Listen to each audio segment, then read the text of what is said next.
boys, I don't know, man. I don't know what happened. StreamYard, we're gonna have to talk. I don't know how I'm feeling with these vibes coming in. With with this music, man. I have no idea when this switched. It could not have been more than last show. That was the first time I recognized it, but I guess they're trying to get us in that Zen mode, right? Getting us ready for this huge slate tonight. So I can't be too mad, but back again. NBA Pass the Prop, ready to roll. Joined as always by my guy Stu. How you doing, man? I'm doing good. I mean, yeah, like you said, I don't like the Zen music. We need some like fire up music. I don't know what happened with StreamYard here, but yeah, they're clearly telling us to chill out a little bit over here. So I don't know. We're gonna have to look into some more non-copyright music to replace that with. But yeah, feeling pretty good. Obviously got a huge NBA slate today, a lot of stuff to talk about. So excited to get right into it. Yeah, I think they probably saw like my, like those captions come underneath and they just see all my cussing in here. And I think they just see us cut. They're like, chill out, boys. Like, let's tone it down a notch. But I don't know if we can. I don't know if that's just, I don't think that's the way we could do it on the show. But we're joined by our guy Ty out here. How you doing, man? It's been a little bit. I know we saw you, maybe 10 months ago in here for another NBA stream. But how you doing, man? I'm doing great. I like the intro music personally, just like got the brain nice and ready to fire. Sometimes you like, if you get too pumped up, you're just going to bet like overs and alt lines and, just fire away at everything. Sometimes you just got to listen to that chill music and, take it easy and do your due diligence on your props. So, but yeah, I think it's been like 12 months or so. So I don't know. I'm glad to be back. Love being on the show. Love being on. I just love talking, NBA props. So I'm always happy to talk NBA props. Love it. We will get our recap out of the way. Coming at you guys from, what was that? What day is it today? Wednesday? Monday? Coming from Monday. We had Jordan Poole coming out. Boy went crazy. Boy went absolute berserk. I think he had 25 points. This was so silly. This made me want to pull my hair out because in the first half, he goes out, I think 1 or 0 rebounds and like 14, 15 points. He scores like no points in the third quarter. Literally, like it's completely blank, does absolutely nothing. Really nothing for most of the fourth quarter as well, sitting at like 18 points. Then with like 6 minutes left, he takes every shot to end the game. Like step back three, pull up jumper, like it was so annoying. This was a roller coaster. An unfortunate loser on the Jordan Poole under right here. Yeah, no, I saw his fourth quarter numbers. It just everything popped up on the. Obviously, as I work, so I look on the ESPN app, and like the next 6 things are just Jordan Poole offensive rebound, Jordan Poole 3, Jordan Poole personal foul. Then he gets the ball back and shoots again. It was pretty interesting, but yeah, we ended up dropping that one. My boy Wiggins comes through again. This boy's been – I don't know if he can push himself into Cade Cunningham status, but 3-0 for me to start my run on Mr. Andrew Wiggins. First time on the show, though. I know it was his first time making his appearance on Pass the Prop, and he got it done pretty easy. I think he got 24 points and just continues to put up numbers with his new team. So shout out Wiggins and happy to see him having success out there in Miami. Going to our long shots, I still don't understand these clinging minutes, bro. It baffles me. And the Clippers didn't do shit. Like Harden, dude, he got his rebounds, bro. He got the 10 rebounds. That's what I'm most mad about. The dude had like 4 assists. Boy got his 10 rebounds. So I was feeling damn good about it. I'm like, and I ended up grabbing it like 13-1, like an hour later, and it was baffling, bro. I was like, well, because I talked about it at the end of the show, like we were gonna cook. Because all I needed was the assist. I knew he was gonna get the assist, and then he doesn't get the assist. He gets the rebound. So, kind of nasty stuff there from James. Yeah, no, both of our long shots, obviously great starts. Looking fantastic in the first half, and then just brutal. I mean, Klingen.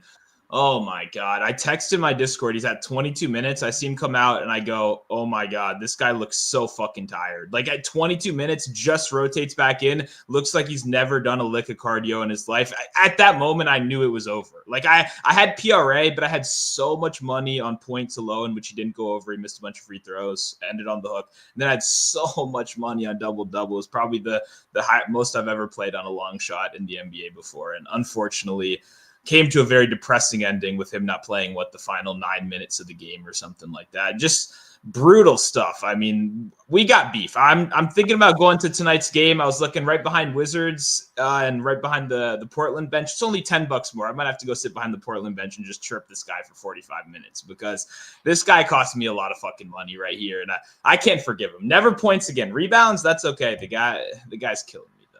Yeah, bro. I had points, rebounds, and it only hit by a half because he was just grabbing all these boards and. That's back to back. I had De'Aaron Fox double last night at plus 400, and obviously ends up on 9 assists. Disgusting.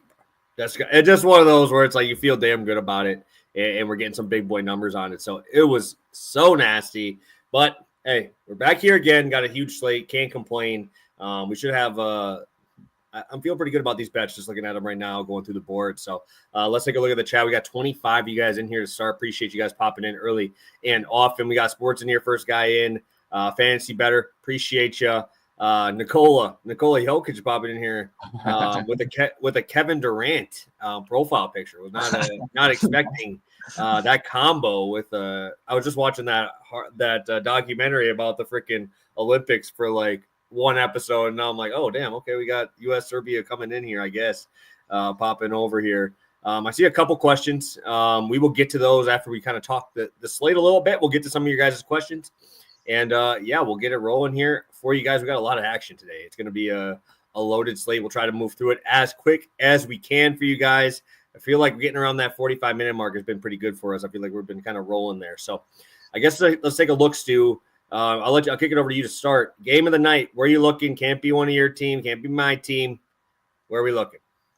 I mean, I'll give a fake answer then. I'll fucking Celtics Pistons. Who cares? I'm going to the Wizards game tonight, so that's going to be my game of the night. I mean, I can't. How can I pick another one if I'm going to be at one of the games? I mean, you can't put that rule on it when I'm going to be in the stadium tonight. Like, what the fuck? Didn't you go to the last one? Wasn't that garbage?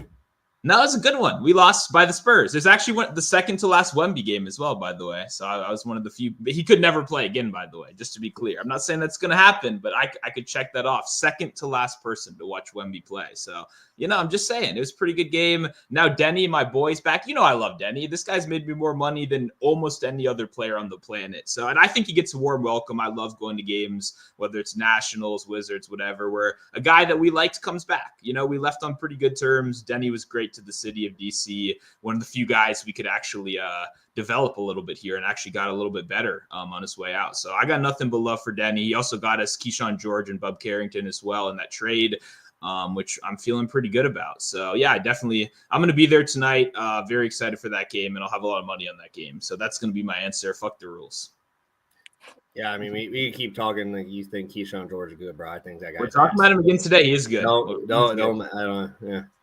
Yeah, we'll see. We'll see how he is. We got our guy Ty. What game are you looking forward to most tonight on this? I think it's 11 game slate tonight.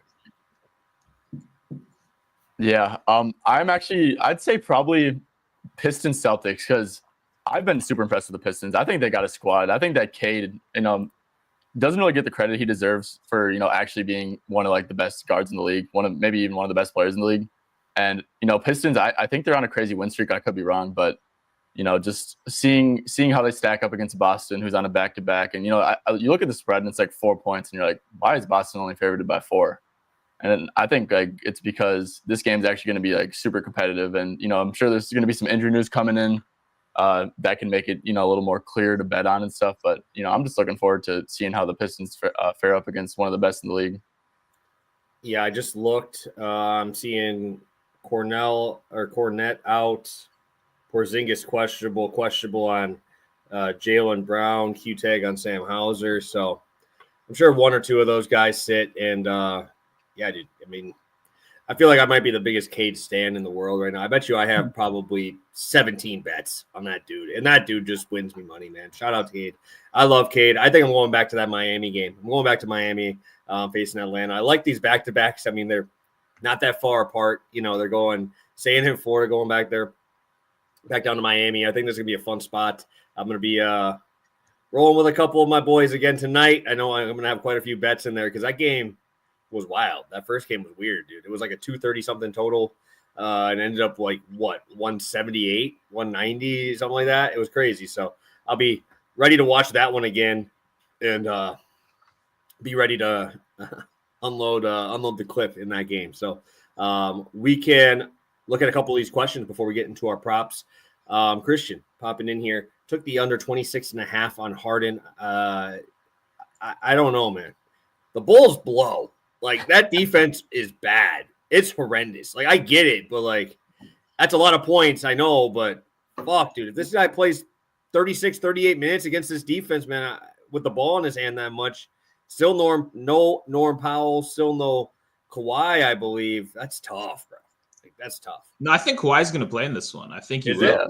Yeah. Did I see he wasn't on the injury report, or he was just Not that we've ever gotten fucked by Kawhi randomly not playing the game, especially when a book hangs a real suspicious number. But I agree with you. You'd see it 26 like that. I think you take it. It's 24 now for a reason. People have bet it down for a reason. I like the under right there. And when you think about the Bulls do suck, they've got one competent defender. I mean, Lonzo's good. Lonzo's probably going to match up with him. That's not a matchup that I hate at all, really. Even he's lost a step in athleticism, but still fantastic in terms of screen navigation and really just bothering people, right? He's a good defender. So, and blowout, obviously blowout is always in contention here, which could lose him a couple minutes on the back. So yeah, I think all things point to an under at 26.5, at 24.5. I think you probably missed the boat, can sit that one out. Yeah, I agree too. And if you think about it, right, at the beginning of the year, I don't think there's a big difference between Kawhi with a full complementary of minutes and Norman with a full complementary of minutes. Like, when it was just Harden and Norman playing, Harden was never having 26.5 lines, right? So, yeah, the Bulls do suck ass, but still, I think, you got the good line. The market agreed with you. Now 24.5 is probably where it should be, maybe even 23.5. But, yeah, agreed.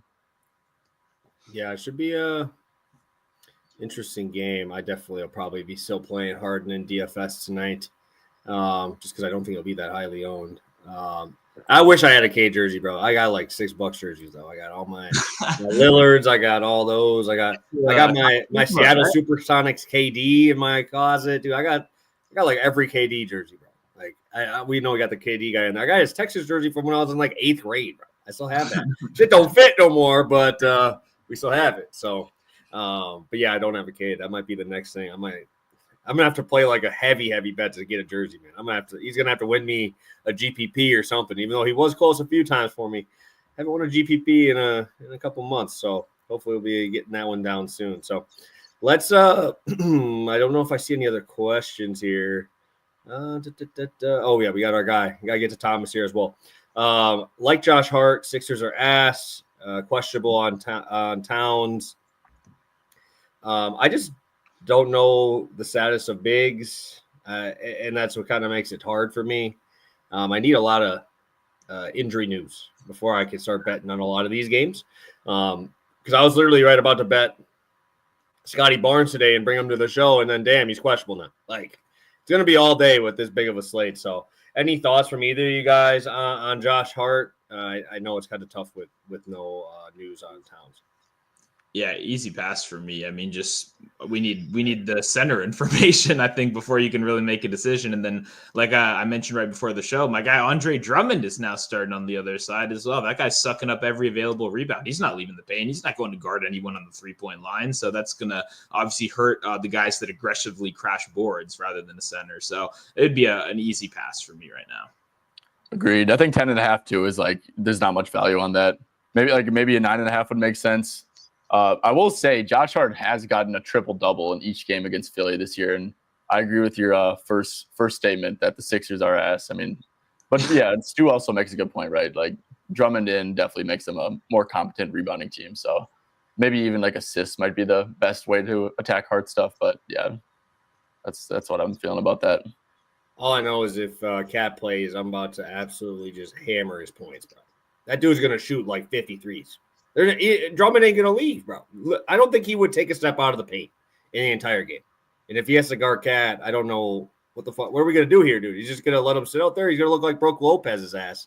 And we see what Cat does. Even though I saw how bad that injury was, and everybody was going at Tibbs for trying to do all that stuff. So yeah, I can't imagine he plays here. So I will kick it over to you, Stu. You can start us off. I know it is in your game that you were going to. I believe you have 2 bets in your game today. So I'll kick it over to you to start us off, and then we'll get rolling on these props. Sounds good. We're starting out with Chris Middleton under 22.5 PRA minus 105. This one's pretty simple. I mean, I like the under on every single category for Chris Middleton. It started out like under 13.5 points. Then I looked at the points, rebounds combination. All of it is juiced to the under right now. So I'm going to put it all together and play the combination, which I would suggest you do when you don't like guys to play a lot of minutes. And I think that's a big part of it right now. He's been kind of capped at like 25, 26 minutes since coming in so far. And if you were here on Monday and you were listening to how we were talking about the Wizards, they're a young team. They're developing. They've now added Chris Middleton. They've added Marcus Smart, who's surprisingly making an impact as well. And, out there playing legit minutes right now. Like, they got a little bit of a case of basketball socialism going on right now. Everyone's getting the ball. Everyone's getting their touches. We're spreading it around. The vets are getting their chances to fight for, but the young guys are as well. And we're seeing a lot of mixed rotations. I think it's going to be a lot of riding the hot hand, right? A guy like Corey Kispert, who's been on fire recently, had a real off game last week. And I think Middleton is the kind of guy that can go from 22 minutes to 25, 26 minutes when someone like Kispert isn't, producing. But if Kispert hits those first 2 threes, then I think we see kind of an inverse reaction right there. And we just have so many different guys mixed into this rotation right now that unless he's going to be playing like 30 minutes per game right here, which obviously isn't the case, and there's no indication that that's going to be the case moving forward, I don't see the overall upside truly in any category. Even if he overperforms the points, it's set at 13.5. Like Middleton does not really have a big playmaking role on this team. There's a ton of rebounders. Alex Sarr's questionable for this game. He would probably have the biggest impact on rebounds, but it's what we talked about the last game with Jordan Poole. I would like it more with Rashawn Holmes down there because he's a better rebounder. I mean, he's going to stick in the paint. He's not going to go out. Sarr's a good shot blocker. He's a good defender. He's very versatile. I think he'd be better for the Wizards' actual chances at winning this game. But in terms of like what's best for this prop, I think Holmes under the paint, that doesn't worry me at all. I know I got a couple questions last show about like, oh, Sarr's out. How do we feel about it now? I actually think it makes it a little bit better right here. So overall, I really don't like the scoring upside in this matchup right here. When we look on the other side, the Trailblazers have a ton of versatile wings that are good switchable defenders. They'll probably let him take his signature, 3, 4, 5 mid-range shots per game. But unless Middleton is extremely efficient in this one, I just have a hard time seeing him clear this number. And honestly, as we know with pretty much every single Wizards game, you mentioned it to me before the show or earlier, Sarr just got ruled out. That's sick. Hell yeah. So did Vucevic too. Oh yeah, he was doubtful at least, so that's good. But yeah, so that I kind of like this even more right here. But yeah, I do like Chris Middleton under 22.5 PRA, minus 105. Really not seeing the upside in a very crowded rotation with a bunch of young guys fighting for minutes right now. Good looks. Yeah, no, I've watched enough Chris Middleton in my life to know he's not going to try to fill that stat sheet unless you're missing quite a few dudes. So, yeah, I got nothing bad to say about it. I guess my only thing is just I have seen Middleton kind of do that, 10 shots, 7 for 10. Like I've seen that very often. The also thing that sucks is he's an elite free throw shooter. So anytime he shoots the ball 90-something% there, maybe Deni gets in a fight and we get some techs. What if Chris Middleton gets 5 free throws off techs, bro? Just saying. Could happen. Jordan Poole throw hand, it could happen. Yeah, Jordan Poole's a good free throw shooter. He might still, as the alpha on the team, he might be the one that actually gets that shot right there. He ain't over Middleton, is he? I'm not sure about this year. I know at a time he was second behind Curry. I mean, that was back in the day. I just remember Middleton was the 50, 40, 90, and he was like 93, 92%. Yeah. He just didn't play enough to ever get enough credit for those end of the year things. He just didn't play in enough games. So, but yeah, I definitely could see that. What was the book for this one, Stu? Just so we can. It was, I think, ESPN, and it was like 365. But yeah, okay. I played at minus 110 or minus 115 as well. Okay, perfect. Yeah, I agree with this too. I mean, I think the one thing maybe is like the pull up. The Blazers kind of like to switch stuff, and I think they're playing drop with Klingonen. But like the rebounds and like the line is just way too high. Like at first I was actually like looking at like Middleton. I'm like, okay, are we gonna get like a 10.5 line here? Like I don't know where this 13.5 is coming from, and it's a terrible like spot for him to get rebounds and assists in my opinion, especially assists. Right? I think Portland at some point like recently they've been like allowing the fewest in the league. Yeah, he's only playing like 25 minutes. Like he only had 19 against the Bucks. If there was ever a matchup for him to go over, it would be like the Bucks, and the narrative and the drop coverage with Brook and the overall poor defense that they have. Like I just 22.5. I don't know where this line is coming from personally. I think it should be like 18.5 or something, but feels a tad high. Yeah, I mean, he's a guy that's max taking 10 shots. And like PPS said, we obviously know he can be efficient. He can nail those mid-range shots. But like you're banking on efficiency above all else when the volume, in my opinion, isn't going to be great. The minutes aren't going to be great. And yeah, I think, like you said, obviously the drop is there. There's going to be those, inefficient mid-range shots for sure. But they got switchable wings. They got guys that can contest those better than most other teams. So, yeah, just everything across the board was pretty high for me, like in some Middleton unders today. Very nice. Very nice. I'll kick it over to you, Ty. You can actually get us to another under here, it looks like. And I'll kick it over to you in that Thunder game. Yeah, I'm not going to lie, guys. I feel like I feel like so much has to go wrong for this to win. So, look, whenever I bet unders this early, I like to, look in advance. So, OKC, they're not obviously on the second night of a back-to-back. They don't have a back-to-back tomorrow. There's no one on the injury report. So, look, no one's on the injury report. Let's just hope that no bullshit happens, right? You can't really control that, but you can kind of set yourself up for that.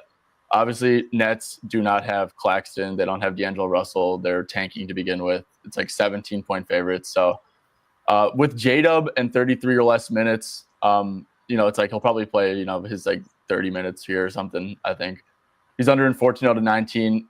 With Chet, he's under in 11 out of 15. With Chet and less than 35 minutes, like if he plays 35 minutes here, I mean, something's got to go like ridiculously wrong. He's under in 10 out of 11 with Chet in less than 35 minutes. You also got Brooklyn. They blitz a pick and roll every time. They allow the fewest points per game to pick and roll handlers. They're also the slowest pace in the league.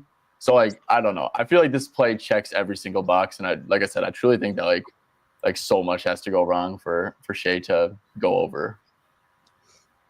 Yeah, I completely agree. I like under. I mean, you even see the total in this matchup. I mean, it kind of tells the story for how it's going to go. The spread as well. I mean, this is clearly the most likely game to blow out. And if it doesn't blow out, I think most people would be extremely shocked. I mean, these guys ruled out half their starting lineup, or everyone except like Cam Johnson, already. And he's even questionable. You could see him miss. So definitely like the look right here. I was telling you before the show, probably be trying to get invested live as well, just because everybody in the world knows. But SGA plays the full first quarter. He's one of the best first quarter scorers in the league. And you can normally get a little bit of an inflated line. Let's say they're up 32 to 20 after the first, and you can kind of take that bump on the under. So definitely with you, and I'll be looking to add a little bit more live.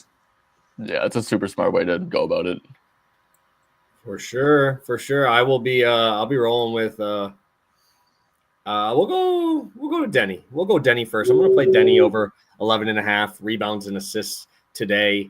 I know we were talking a little bit, Stu, just kind of about obviously the point upside with Deni here. I guess my issue is I don't like how many ball dominant guards that they have that just don't pass. So it's like I want when Deni's running, the offense there, I want those opportunities. And a lot of these times he's not even getting those opportunities when, you have Scoot bringing it up the court and just, pulling, right? And it's just pulling from every time here. So I'm looking at the last 5 games. We have 11 potential assists there. We have about 12 rebounding chances in the last 5 games. Obviously, really love to see Robert Williams out. Not that I wish him hurt. I just like that Robert Williams is a high energy guy that is going to be fighting for every single one of those, right? I really liked what the Blazers did, not in the fact that I lost the Klingon double-double with you, but they were using, like Deni was literally grabbing everything, right? It was Deni and Jeremy Grant really running their bigs, right? And then when you look at this team, right, I mean, obviously there's Rashawn Holmes, but could we see a point where you run him off the court and just try to run the game out? And I think with the Wizards, without Sarr there, I think that's obviously very important. I didn't expect him to play, reason I like this one a little bit more because, Rashawn Holmes is a true center, right? He's not going to be able to run around if he has to guard a Jeremy Grant or having an opportunity to play against Deni in this. I think that he could easily get played off the court. We haven't really seen him play a high allotment of minutes, even when he gets the opportunity. So if I get a chance where we're going to be having Deni or Jeremy Grant run 5, we could have that for a little bit because I don't even know who's the backup now for the Wizards without Sarr now, or with Sarr out and Holmes there. Who are they going to run? Like I just, that's what I'm thinking. I just can't think of anybody that they would want to put out there and actually be able to be competitive in a game they probably want to win, right? You see a guy over there that was with you for a long time. I think we could get, obviously an assist pop-off game. We've seen multiple of those big games from him. Those kickouts to Simons. Dude, I was very surprised with Kamara. He's a very good slasher, being able to do those backdoor cuts. I think Deni has a huge day. Obviously, when you look at, rivalry, revenge narrative, you can do that as well. But I really think Deni's going to be one of those guys that I'm going to have, if not in DFS in almost every lineup, he's going to be a mainstay in all my bets today. If you're doing like your underdog or whatever that is too, I don't play those much, but definitely a guy I want to be targeting pretty heavily. Yeah, this is my guy. I love Deni. I mean, I got nothing negative to say. Like you said, fantastic rebounder, crashes the boards extremely aggressively. So a Klingon, a guy who's a great rebounder, great drop big. I mean, if he's only got the cardio to play fucking 23 minutes a game, I mean, Deni's going to have a lot of opportunity out there. And you mentioned it, Rashawn Holmes, the backup situation. We got budget Vucevic. We got Tristan Vukcevic, who's a three-point shooting stretch big that is peanut butter jelly down in the paint. So definitely like this spot for Deni right here. He should have plenty of opportunities to run a lot of small ball units in this one. And like you said, both teams should be playing relatively small throughout this whole game. So yeah, I definitely like this spot. He's a great secondary playmaker, and they've got plenty of options surrounding him. So like this a lot. Definitely a big Deni fan in this game. My only problem is, like you said, like PRA, I like the points too. So I might double up playing both. Yeah, I'd say too. The one thing with Deni is that sometimes, like, I feel like Billups just shorts some minutes for no reason. But back in DC, right? You mentioned like the no Robert Williams stuff. They don't really. Portland doesn't have a backup center, neither does like Washington really. It's a great matchup to go small ball, and also Chauncey. Just like coaches usually do that stuff, right? It's a very important game for Deni, and I would think that Chauncey gives him like the benefit of the doubt with minutes because first of all, he's like a good fucking player, anyways.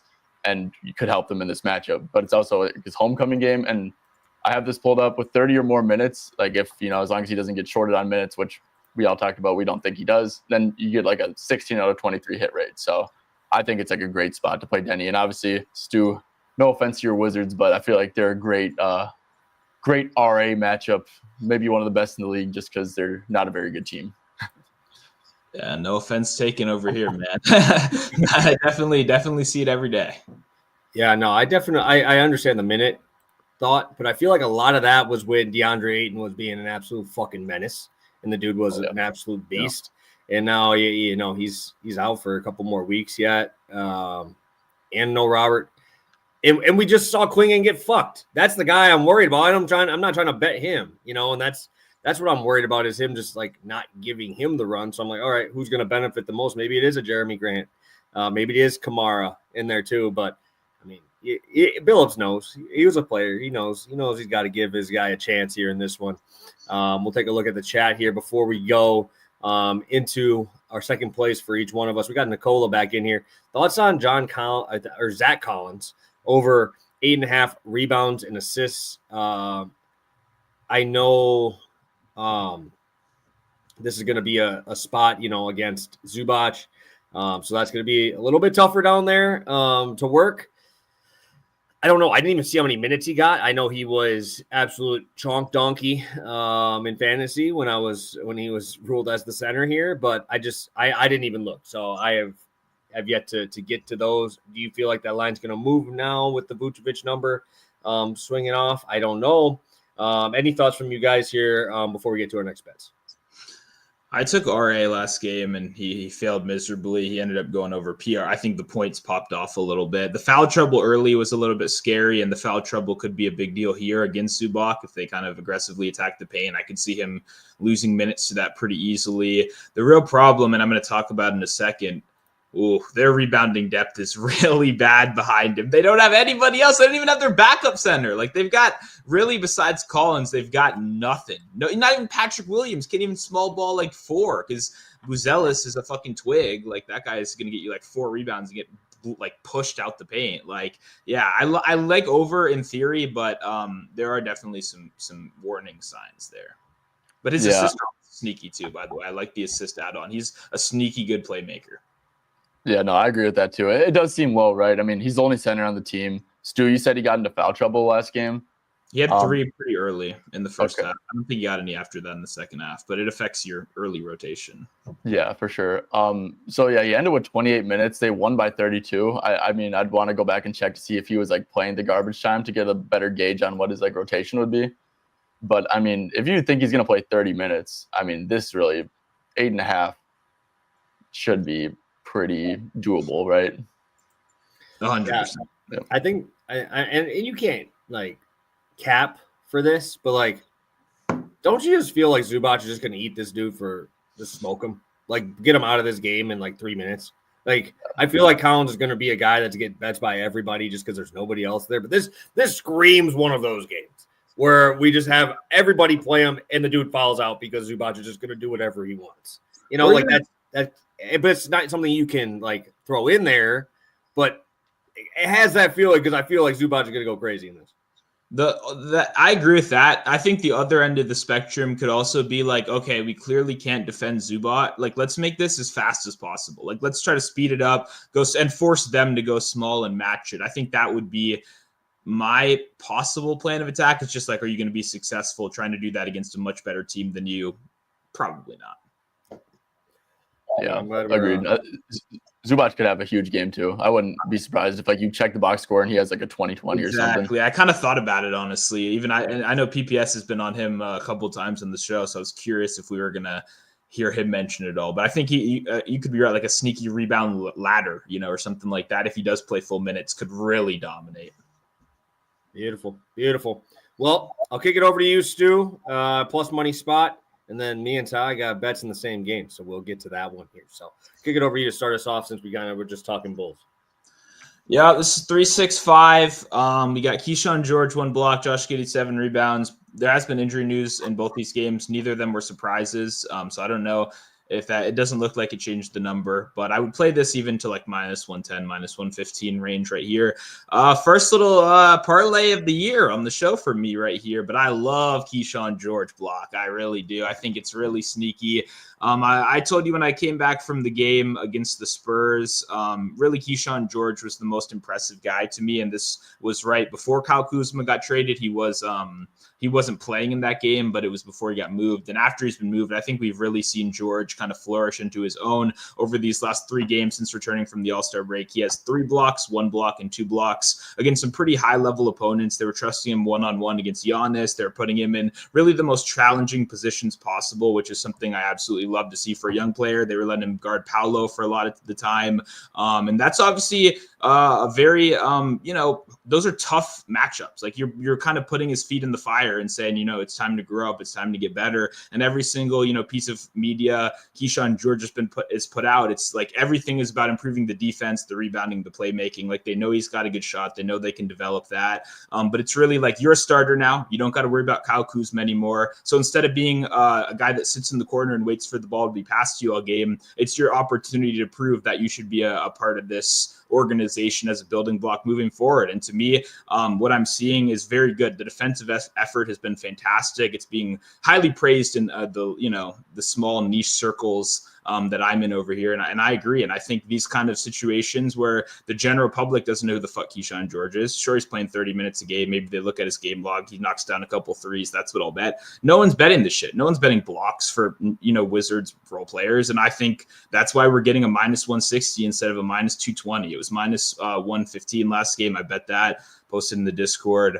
But yeah, I just one of those things where if Keyshawn George is going to keep being at a somewhat reasonable number here, then I'm going to keep taking it because they're going to keep giving him tough matchups right here. And this is a Trailblazers team, a ton of drives per game. I know Deni's going to be attacking the paint. I've watched this guy his whole fucking career. And Keyshawn George is skinny. And when you got skinny guys, Deni's going to go right at you. Scoot. We got tons of playmakers that are going to be aggressively attacking the paint. And that's what you want for block opportunities. And once again, Alex Sarr, fantastic shot blocker. I'm kind of glad he's out for this matchup as well because Holmes is going to be a little bit more planted in the paint there. But I think we see a ton of small ball from both sides. I already mentioned it. Klingon, I think he's going to rebound well, but when he's off the court, it's just going to be ultimate small ball. And I think there's going to be a lot of good opportunities for George to play about 30 minutes in this game. And I think if he keeps playing 30 minutes with this defensive effort we've been seeing recently, then there's no reason to believe he won't go over. And also, these are a young group. They talked about it with playing Kyle Kuzma. They took that assignment seriously. He guarded Kyle Kuzma. He talked about,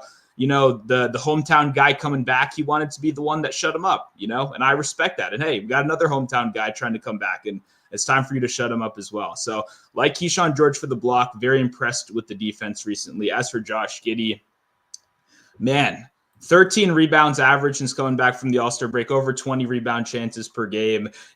Even with the blowout last game, still dominated on the boards. And when you look at the reasons why in this team, they've got nothing. I hinted at it when we were just talking about it a minute. I mean, outside of Collins, holy shit, Smith is out. Patrick Williams is out. Vucevic is out. You truly have no big depth whatsoever. And who's the next best rebounder on the team? It's Josh Giddey. He's the guy that's aggressively attacking the board. So this was kind of an easy like parlay leg for me, I guess, right here, because I have a lot of confidence that Josh Giddey continues to aggressively crash the boards right here. He's finally having his first little good stretch of the season. The guy was getting absolutely roasted in the first, the beginning of the year, obviously, for being terrible. Oh, the Thunder was right. So it's a good opportunity, I think, for him to get back to that, stuff the stat sheet a little bit, put up those double doubles. He's literally like even money for a double double in this game. It's crazy. And I get why. It's no argument against that. He's shown over the course of his career he's a great guard rebounder. He'll be aggressive. It's an effort stat at the end of the day. And if you're going to put in that effort and you're on a team with no center right now, there's going to be a lot of chances. And you obviously want Giddey to kind of lead that transition offense. You like that the ball's in his hands. You don't have to make that extra pass. You can get down the court faster.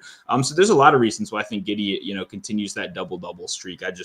I like the plus money price tag with this combination right here. I wanted to get to Keyshawn George. I like this combination.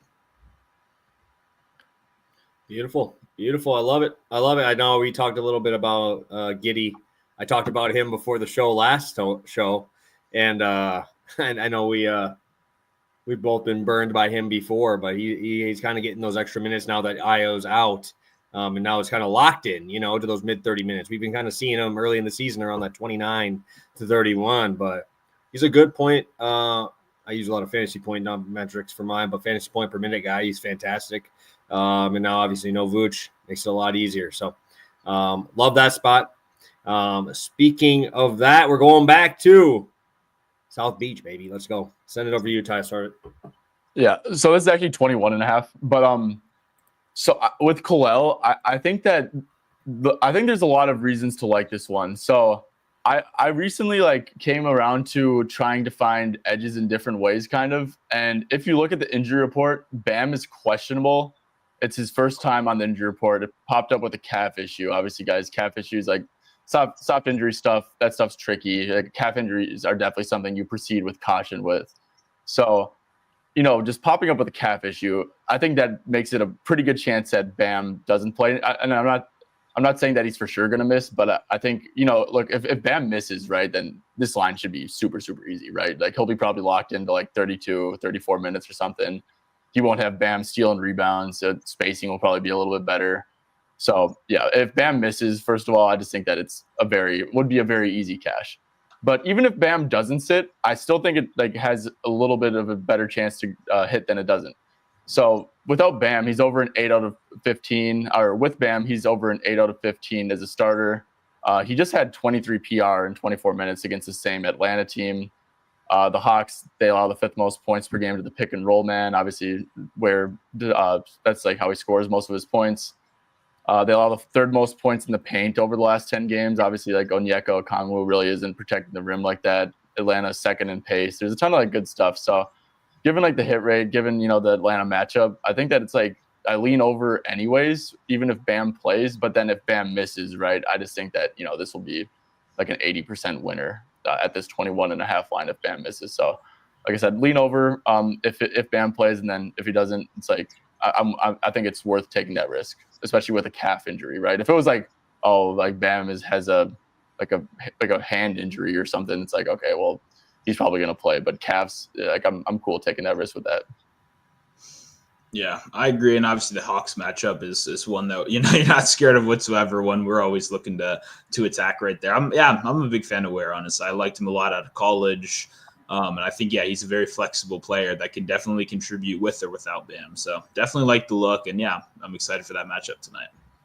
Yeah, I just looked on DK and realized that he was questionable, and I was already hammering this bet. So I'm playing Tyler Hero over 33.5. I mean, if he don't play, man, I'm probably max this. Like, I'm going to probably max the hell out of this bet. But I'm already pretty heavy on Hero today, and it comes down to his numbers were fine. People weren't making shots for the assists. He had over 11 potential assists last game, bro. They ended up with 3 because they shot like shit. He shot terribly in that game as well. I think the pace speeds up a little bit more than we saw in that first game because obviously when you're making shots, you want to go a little bit quicker. But when you're missing everything and nobody can make anything, that obviously kind of brings the morale down. You have to get points a little bit tougher. So we saw about 99 possessions in that first game, which was obviously, 2 days ago. Atlanta is usually 8 possessions faster than that. So I'm expecting that to turn up a little bit here. That's the first spot. Tyler Hero also shot 0 for 9 from 3 against the second worst 3-point defense, which I do not expect that to happen again. And you saw what happened was Tyler Hero got up his shots, couldn't make anything, and then Andrew Wiggins took over, right? So now you get him to get sent home, right? They're in Miami. This is obviously a great spot. You just saw that defense. I think they turn up for this one. I think that you looked at the last 5 games for Tyler Hero in terms of potential assists. He was at 11.5. Last game, he was still at that same number, right? He was still at that 11 number. Just got to make the shots, right? And I'm not going to lie. I don't think I've seen – I'm going to have to look this up, but I can't imagine the Hawks held a team under 100 or under 90 points in any other game this year. I would bet a lot of money on that they did not hold another team under 90 points because that defense is horrendous. And I bet you Tyler Hero's coming out here and just putting up a fucking show, an absolute show after that performance. They were 7 for 40. And I came on the show and talked about Wiggins and how bad that 3-point defense was. And they were horrible. And luckily Wiggins as a slasher was able to get to the cup and, still put up 25 points. But 7 for 40 from 3, dude. Like that is unreal. Absolute terrible. So I'm ready to watch that get a nice little bounce back here from my guy Tyler Hero. I'm going to put up an absolute clinic of a game. I'm surprised to see this number that low, but then you also get, we talk about all the time is what have you done for me lately, league, right? That's what it is. And you come off a game like that, I'm sure not many people want to go back to him. And we saw him get 40 plus minutes in the 2 other games prior. 37 against the Mavericks. He put up 40 in 2 of his last 3 games prior to that Miami game, right? Or back prior to that Atlanta game. So I'm a ladder him. I'm playing him up to 40 points, bro. I'm playing him 35, 40. I'm playing Tyler Hero, and I'm going down with the ship. If they take 2 L's with this Atlanta terrible defense, I'm good with it. I'm gonna bet on regression today. Yep, I like the look. Double heat props. Wasn't expecting that one today. But no, I like it. When you're playing Atlanta, it's hard to argue with right there. And obviously, the real question is just how close does that game stay? Well, the last one was mad close as well. The spread's really close. So honestly, don't even hate the Heat in that game against the spread at -2 right now. It's not a bad look. Yeah, 4 for 19 is diabolical, and the fact that he kept on shooting, it's like players are human too, right? Imagine if he was making his shots, and then he's just going to keep on getting them up. So, yeah, I'm a big fan of buying off of bad games, right? I feel like you're kind of tripping if you're, buying Bitcoin at 110,000, right? That's the same thing as buying Tyler Hero off of 3 straight 40 bombs. You gotta buy the dip every now and then. So I think it's a good spot to bet it. Obviously, you talk about Atlanta's 3-point defense, terrible.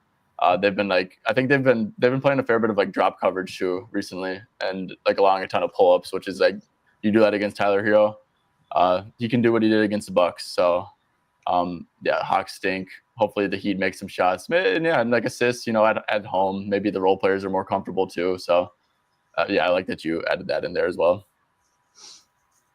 I'm looking at some of these questions because we're gonna try to roll through here. I didn't see Scotty was out. I just saw a questionable tag. I don't see him out yet. Just a heads up on that.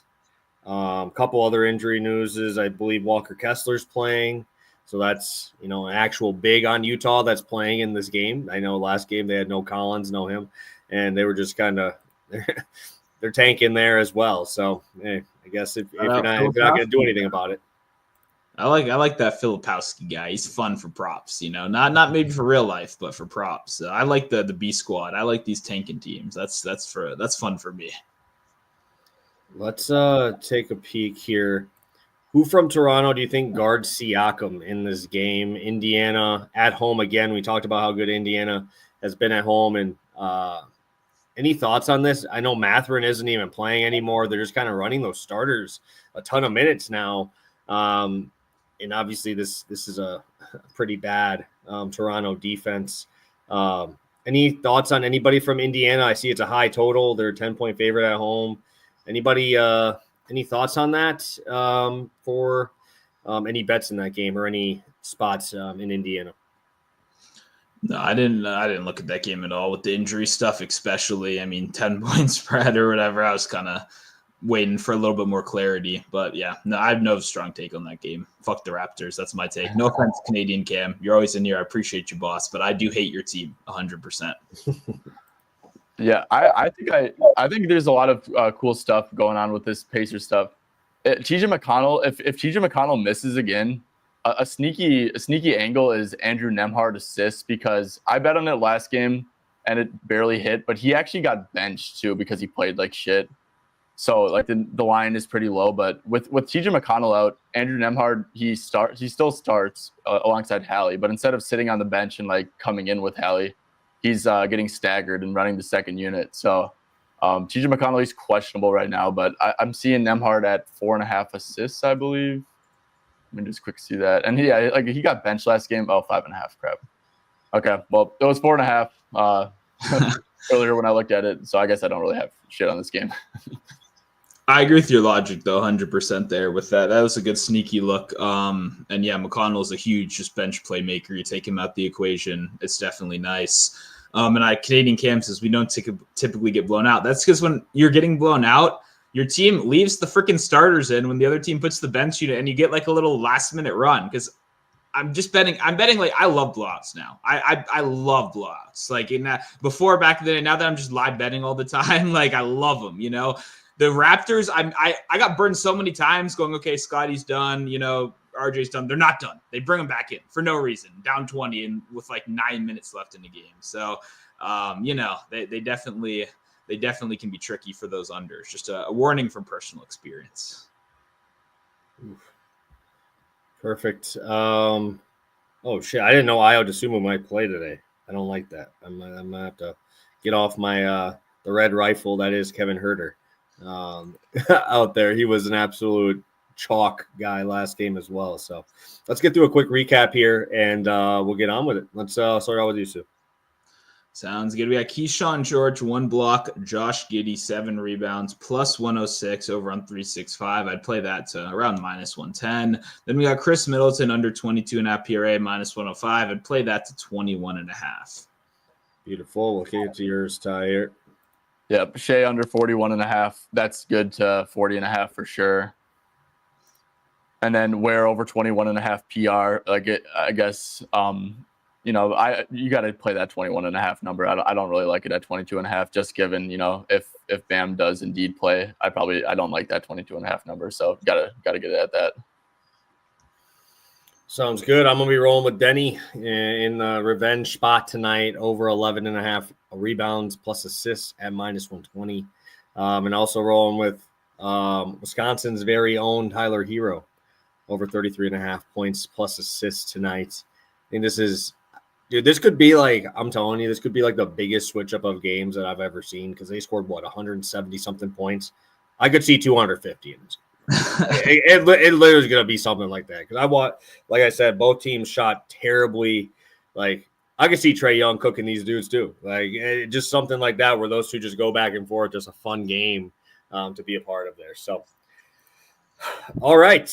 Do you have a long shot, Stu? I don't have one right now, so now I'm going to probably. Not really. I don't have a good one. The only close to long shot I bet Niang 4 threes at plus like 270, but that's not like a fantastic price. So I'll say we do a little quote tweet later, Okay. Give something like that. But yeah, there's still a lot of time left to get some more props today, and I think some better long shots will appear. Sounds good. Yeah, maybe you take Dyson Daniels 10 steals, right? Steals, I don't know. Yeah, I don't know. Dyson Daniels. I mean, hey, that guy, he's. I mean, what's the line? It's probably like 2.5, like minus 150 or something. Like the guy's insane. So there are a couple guys I do like for steals today, though. Chris Dunn over on the Clippers, really underrated, like really sneaky good defensive player. And then I like Oster Thompson as well. Even though it's a real bad matchup against the Celtics, they brought his prices way down. So if you are looking for some steal guys, those two stick out to me. Dyson Daniels, 3 steals, minus 170 Ooh. on DK. 4 steals. For him to get 4 steals is plus 140. Crazy. Yeah. I mean, someone's maybe making money betting that, but it's not going to be me, unfortunately. Also, crazy. Don't bet the guy to win Defensive Player of the Year. I see people doing it every day. Please stop. Like, you guys got money. Like, the steals props look really good. The team fucking sucks. The defensive advanced matrix with him off the court are better than with him or on the court. You know what I mean? Like he's like the team defense doesn't get that significantly better with him on or off. So I don't know how the fuck people think this guy's going to win when you got like Jaren Jackson, Evan Mobley, like Marcus Smart won, and then the whole world instantly regretted doing that. And now Dyson Daniels on a shit team is suddenly going to win. Like, absolutely not. Please don't donate that money. That's all I'm saying. St. Jude, something else, my cash app, any of these things would be better than Dyson Daniels, Defensive Player of the Year. Hey, Stu, I'm wrong as well, and then I'll look real stupid. Stu, I got a long shot that I want your take on. What do you think about? I know we were talking about how Klingon just like you can't predict like his minutes and shit because it's just bullshit all over the place. But what would you think about like a Klingon like 13 plus, 14 plus rebound prop against the Wizards? It was one of my first thoughts. You're not even getting good price. What 14 rebounds is what, like plus 285 or so? You know what I mean? Maybe I'm exaggerating, but the prices when I looked were not good. And it's really minutes dependent. So it's kind of, I'd rather go 14 than I would like 10.5 minus 120 or something like that. But yeah, it's like I saw him gas out really early in that game. Washington has no size, so I think they're going to run like hell to try to avoid that. I can just see a situation. And also, once again, I saw him get tired. They instantly benched him. Like, it was instant. Like, it wasn't like give the guy a couple shots. He was like, okay, this guy's deteriorating our team. Get him the fuck out of here, which, isn't even something the Wizards do. We got a ton of guys that suck. We let them play all the time. So that quick leash on him was scary as hell as a bettor moving forward. But yeah, I would almost rather go 14 rebounds than I would paying the juice on a lower number, because if he does play higher minutes, he can crush. And also he'll dominate Washington on a per minute basis, like dominate them. There's no competition. In terms of Rashawn Holmes is like a 6'10" undersized center. Like, the wingspan is crazy different. You know what I mean? So yeah, if Klingon's out there, they can't stop him. It's just like, how long is he going to be out there for is kind of the questions. Yeah. I hate having to wrap. Yeah. I see a comment 14. Yeah. I see the comment 14, 280. Yeah. That does not sound good. I thought it would be better. Maybe he has, I just looked his last 3 games. He's at 17 rebounding chances per game in 21 minutes. And obviously Holmes is about the same, but he plays 24. So, like, if you think that he's going to match up with every minute of Holmes, which I doubt he does, and he probably plays a little bit less, like, you'd have to grab every single opportunity. And I like I said, I'm already playing Deni, so I ain't touching Klingon, bro. So I want Deni jumping over his ass, bro. I want him grabbing those over him. I'll say one more time too. Our budget Tristan Vukcevic, 3s. If they do post that, I don't believe they will. He barely plays. Just the more I think about this, like, you can't, like, Rashawn Holmes does nothing for you in this game when Klingon's out there. Like, Klingon is just, even as a rookie, just physically imposing. Just, there's such a difference here. Where, like, I'm not sure the value Holmes gives you. So I know he played extended minutes a little bit last game. He's a 3-point like big. So if Tristan gets in there, 3 threes, I imagine would probably be like plus 500, plus 600, maybe even better than that. So if we do get a number, it'd have to be real close to tip off. Then that's something I would like exploring as well, just because I can't imagine what Holmes offers you. And when you look, there's really no other depth options besides this guy, or like like Keyshawn George, I guess, at the 4. Like, I don't know what you're doing at that point. You know what I mean? So, or Anthony Gill, the GOAT cheerleader off the bench who hasn't played in like 4 years. I love the guy. Great culture guy, but like, please don't let him touch the court. And he's like 6'7" and he plays center for it. Yeah, the whole thing's a mess. So that the whole point is like, I would like his threes if he somehow got a number posted somewhere. Beautiful. Let's get our last question in. Our guy Paul popping in. Thoughts on Duren double versus Boston tonight? This is the last question we got on the board. Paul's in here a lot. Let's see what we can do here. Obviously, you guys know I'm a Duren fan. I think if I'm going to bet anything in this game, it's probably only going to be Cade, just because I can trust it. And we have still seen minute fall downs for Duren, right? And I mean, if Kristaps plays, that's going to be a tough one, bro. That's a tough matchup there. Could easily see him get off the floor because he can stretch him out so far. And even now with Cornette being out, Al Horford can do that too, kind of stretch him out to the outside as well. Obviously not as well as Kristaps, but being able to have guys, centers, shoot threes, I think is going to be a tough spot for Duren, especially a guy who, likes to hang out under the rim and grab those boards. Any thoughts here? Plus 115 against the Celtics. Yeah, I'll pass this to Ty. You're the Duren guy. PPS, not me. I'm not a big fan of him, so I'll let you take this one if you want.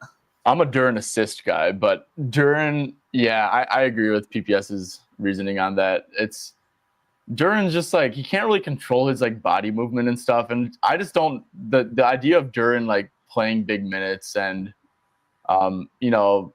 putting up numbers against rim protection and spacing, I just don't think I'm a big fan of it. I will say he definitely has like leveled up as a player. Like he was being a klutz early in the year, like constant foul trouble. Wasn't even like putting up any numbers.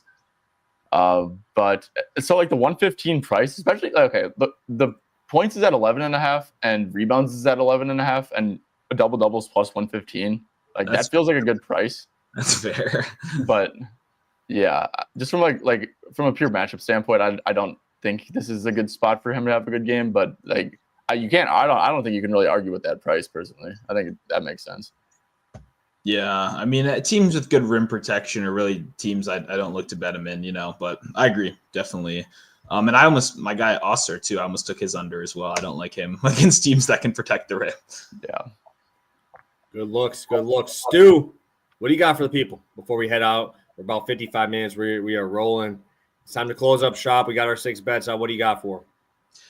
Yeah, make sure you're following over on Twitter, posting all my stuff over there, trying to be more active, trying to rejuvenate that algorithm, been back to the write-ups and some stuff like that. So definitely excited. Also follow me on Instagram, Monotone Betting. I've been posting more stuff on Instagram as well. Going to be heading over to TikTok pretty soon. So yeah, trying to do about 2 videos a day, long shot, props, stuff like that I'm not talking about on the show. So if that interests you, make sure to go follow over there. And besides that, shout out to our guy Ty for coming on the show. Like someone in the comments mentioned, you did 2 shows earlier today. That's pretty crazy. These guys have been grinding over there on their channel, Straight Betting. I did the show last week. I saw some people popped over there as well. So definitely give these guys a follow. If you like our show, you'll like their show as well. Yeah, our show is pretty much this. So you said it perfectly. If you like this, which clearly you do if you're listening, right? You'll probably like Straight Betting. Some of these guys, who knows? They come in to chirp sometimes. You got to give it that. Sometimes they just want to get our rage up a little bit, get us to say some crazy shit. Yeah. Yeah, I got a couple trolls in mind too, so I get it. I kind of just if you ain't getting bots in there, man, you ain't trying, man. We got one a couple shows ago, and it's like, oh shit, it was some weird shit gets said in some of these comment sections. So it's good. We got a good group here. Obviously, happy to have you back on here with us, Ty. Hopefully we'll see you again here. Maybe we're getting closer to the end of the season, maybe some playoff stuff that we start talking here. Because, you guys know if you're in the chat, we go everywhere, right? We got our NBA playoffs coming up here soon. MLB, we're going to get that future stuff out. I'm excited for that. It should be fun. So thank you guys so much. Again, thank you to our guy, Ty, for popping in. Thank you guys. We will see you Friday for another NBA round and hopefully make you guys some money tonight. So have a good one, and best of luck on all your bets tonight.